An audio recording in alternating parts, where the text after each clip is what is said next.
Здравейте, приятели! Аз съм Мария Матева, а днес ще си говорим за спектрограми. Искам да се извиня на всички, които очакваха продължението на моя скандален запис номер 1 отблизо по-рано. За съжаление, свободното време беше кът, така че успявам чак днес да запиша това видео. Бих искала да разгледаме спектрограмата на запис, който беше изтекал. Просто да направим едно наблюдение и може би да докажа твърдението, което направих в предния запис. Искам много да благодаря на хората, които коментираха, особено професионалистите, защото много полезна обратна връзка и се убеждавам все повече, че човек, колкото повече споделя с обществото, толкова по-силни ставаме всички заедно, защото споделяме информация и знания. И така, какво представлява спектрограмата, когато става дума за звук? В времето по оста Хикс имаме нанесени честотите по оста Y на записа и с цвят имаме отбелязана тяхната сила, т.е. колко е голям интензитета на вълната с тази честота. Ако беше триизмерно изображение, би изглеждало така. В времето, честотите и тяхната сила. Моята любима програма може да показва честоти. Тук съм взела произволен епизод на подкаста на Правосъдие за всеки. Много съм благодарна, че ми предоставих аудиото. И съм отрязала идентичен по дължина интервал от него, около 12 минути и 20 секунди, което долу-горе съвпада с дължината на записа, който изтече. На екрана съм пробрала цялата спектрограма. Сега ще чуем как звучи разговор между вече имаме и реакция. Пепи Кънчев, Велислав Величков и Николай Стайков в случая. По ниво в съдебната система. Някой за пешки говори, друг за коне. Тук виждаме, говорят трима души. Виждаме, че по едната ос имаме времето по секунди. В Y-оста имаме честотите от 0 до 8 кГц са в конкретния запис, като червеният цвят означава наличие на звук с тази честота в конкретния момент. Жълтият цвят означава по-наситен интензитет, по-голяма сила на звук в конкретните честоти. Тук говорните честоти виждаме, че са около от 0 до 1 кГц, но имаме покритие в целия спектър, общо взето. Ако приближим,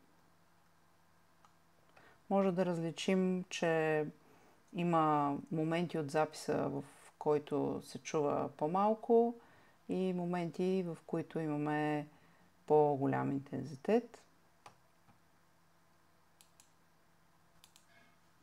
Ще отворя отново с същата програма записа, който беше тема на първоначалния ни разговор. Това е чистия запис. Видяхте, че отворих MB3 и ще погледнем и неговата спектрограма. Ще я разширим. Нещото, което ми отне време да осмисля, понеже не съм професионалист, но отново благодаря за коментарите под първото видео, беше, че всъщност тук се вижда една нормализация на говора, който е в звука, в аудиото. И какво виждаме? Ако приближа всъщност малко, ще стане ясно, че там, където има говор, общо взето са тези наситените интервали. Това е нашия добре познат от първата част шум. Да видим.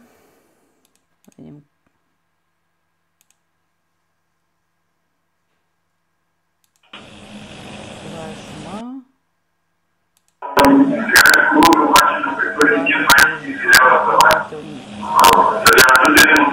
И сега искам да погледнем отдалеч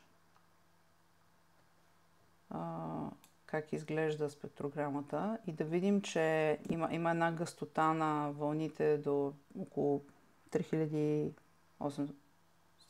Hz, което показва, че звука, който е записан първоначално, е най-вероятно нормализиран. Може би трябва малко време човек да го осмисли, но където има говор е до 3800 кГц. Вие видяхте, че в първия запис, който показах, който е на доста пречистено аудио, на разговор между трима души, ще свия, тъй като левия и десния канал са почти идентични, няма значение голямо кой от тях гледаме. Вижте каква е разликата. Нали, в този разговор височините на честотите покриват пълния спектър, докато тук някъде по средата може да видим една линия. И да, говорът е бил нормализиран. Това не може да се каже обаче за паузите по средата, за шума. За мен този шум се вижда, че е добавен след тази нормализация, защото иначе той също щеше да влезе в този спектър. Направя една демонстрация как може да добавим шум в подкаста. Избираме една част и тук имаме възможност да добавим някакъв вид шум. Разбира се, това са възможности на конкретната програма. Бял, розов и кафяв. Ще кажем кафяво. И да видим какво се получава.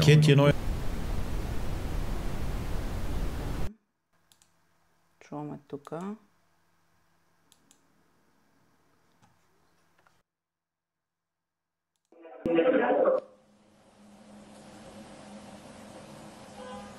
Не съм го докарала същия, но аз продължавам да твърдя, че този шум е добавен допълнително. Мисля, че визуализацията доста явно показва как говорът е в по-ниския спектър, а шумът покрива целия. И нека и експертите да кажат, но това изглежда като да потвърждава моята хипотеза, че звукът е първо обработен, а после следварително е добавен шум. Ще ми бъде интересно да видя вашите коментари, а изводите оставям на аудиторията. Пак казвам, програмата е безплатна, казва се Audacity и ако искате можете да си свалите вкъщи и да видите за какво става въпрос. Ще погледнем набързо и другите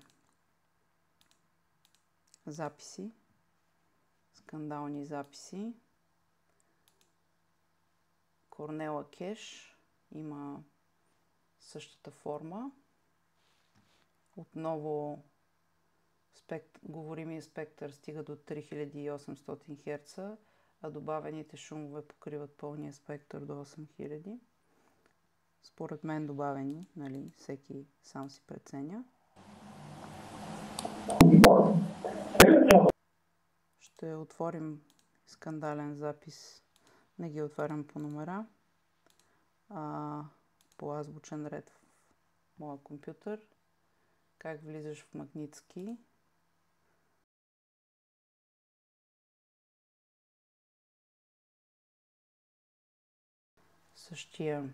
Наблюдаваме същото явление.